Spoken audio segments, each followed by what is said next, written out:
Have you heard of the humanitary crisis in Yemen? The history of Yemen is filled with armed conflicts, insurgencies, and civil wars. To understand the current civil war taking place, you have to understand the two parties that sparked the conflict first.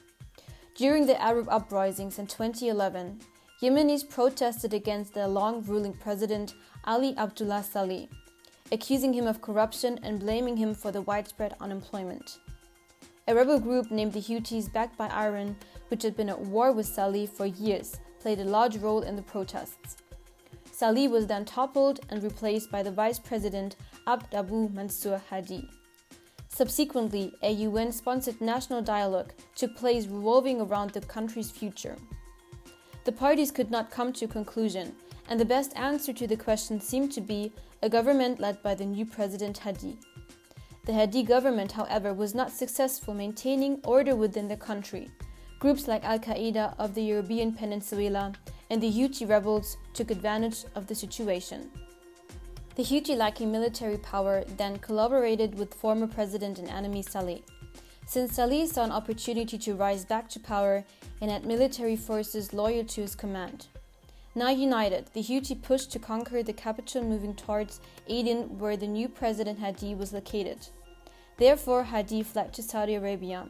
The Saudi government pledged to help the Yemeni government.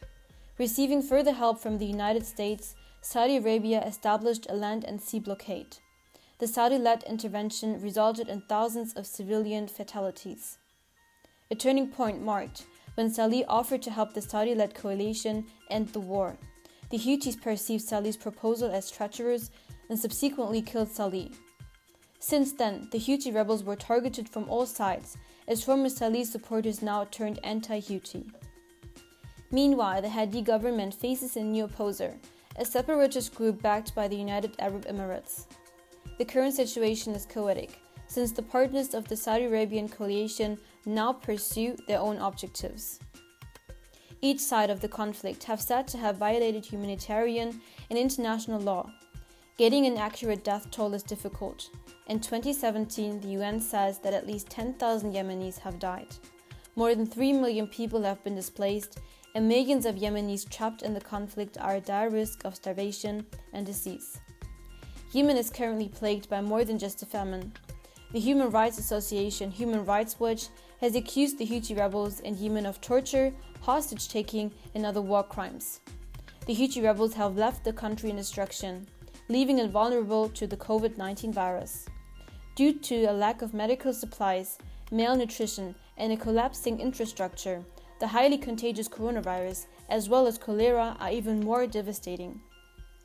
The Houthis in the north are covering up the extent of the catastrophe, making things much worse. According to them, none of the infections were fatal, but nonetheless, deaths tied to the coronavirus have risen. There is a constant conflict with the United Nations, and they are using crude means of pressure to determine who delivers what goods to whom and when. Furthermore, African migrants are being scapegoated for the coronavirus outbreak by the Houthis. The country is on the brink of disaster.